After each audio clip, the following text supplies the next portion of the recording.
مصحف مصالي معرف عسران كلتن كاب فقدي حدا كساب فقدي عسران شعتن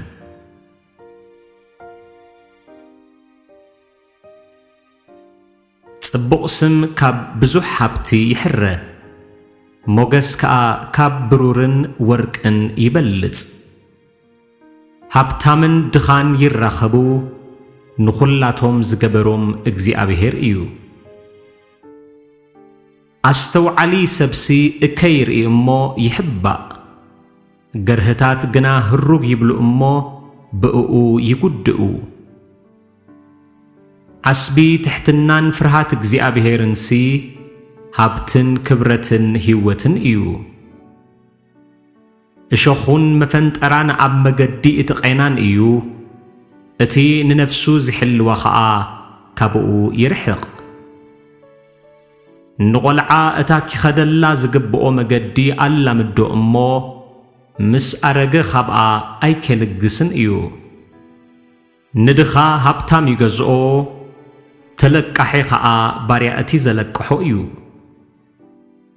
እቲ ኣበሳ ዝዘርእ መከራ ይዓጽድ ብሸቦጥ ቁጥዓኡ ይጠፍእ እቲ ርሕሩሕ ቆልሕታ ዘለዎ ንድኻ ካብ እንጌራኡ ይህቦ እሞ ይባረኽ ንመላገጺ ስጎጎ እሞ ቆየቓ ኺወፅእ እዩ ባእስን ጸርፍን ከኣ ኪውዳእ እዩ እቲ ንጽህና ልቢ ዝፈቱ እሞ ጸጋ ኣብ ከናፍሩ ዘለዎ ፈታዊኡ ንጉስ እዩ አዒንቲ እግዚአብሔር ንጥበብ ይከናኸናኣ ንሱ ግና ንቃላት እቲ ጠላሚ ይግልብጦ ሃካይ ኣብ ወፃኢ አንበሳ ኣሎ ኣብ ማእከል ኣደባባይ እቕተል እኸውን እየ ይብል ኣፍ ኣመንዝራ ሰበይቲ ዓሚቕ ጉድጓድ እዩ እግዚአብሔር እትቆጥዖ ሰብ ኣብኣ ይወድቕ ንልቢ ቆልዓ ዕሽነት ተቆራኒዎ ኣሎ ሸቦጥ መቕጻዕቲ ግና ካብኡ የርሕቆ ንድኻ ዘይጥቅዖ ይህብትሞ ንሃብታም ዝሂቦ ኣብ ስእነት ጥራይ የብጽሖ ኣብ ውሽጥኻ እንተ ኣርነብካየን ኩላተን ኣብ ከናፍርካ እንተ ኣለዋስ ጥዑም እዩ እሞ እዝንኻ ጽሎ ቃላት ጠቢባን ከኣ ስማዕ ብልብኻ ናብ ፍልጠተይ ኣቕልብ أمنتوخا بإግዚአብሔር ምእንቲ ኪኸውን ሲ ኣነ ሎሚ ንኣኻ እወ ንኣኻ ሚረካ ነቶም ዝልኡክኻ ቃላት ሓቂ ምእንቲ ኽትመልስ ርግጽ ነገርን ቃላት ሓቅን ምእንቲ ኸፍልጠካ ኢለስ ድሮዶ ናይ ምኽርን ናይ ፍልጠትን ብሉጽ ነገር ኣይጸሓፍኩልካን እየ እግዚአብሔር ኪማጎተሎም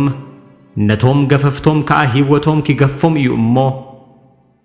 ነቲ ድኻስ ድኻ ስለ ዝኾነ ኣይትግፈፎ ንሽጉር ድማ ኣብ ደገ ኣይትጥቃዕዮ መገዱ ምእንቲ ኸይትመሃር እሞ ንነፍስኻ ኸይተፈንጠረላ ምስ ኮራይ ሰብ ኣይትመሓዞ ምስ ተቖጣዒ ኸኣ ኣይትኺድ ካብቶም ኢዶም ኣሕሊፎም ዝሂቡ ንዕዳ ዝወሓሱ ኣይትኹን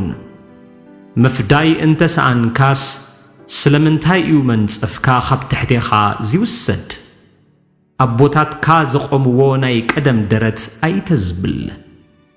ኣብ ዕዮኡ ፈጣን ዝኾነ ሰብ ዶ ሪኢኻ ትፈልጥ ንሱ ኣብ ቅድሚ ነገሥታት እዩ ዝቐውም ኣብ ቅድሚ ታሕቶት ሰባት ኣይቀውምን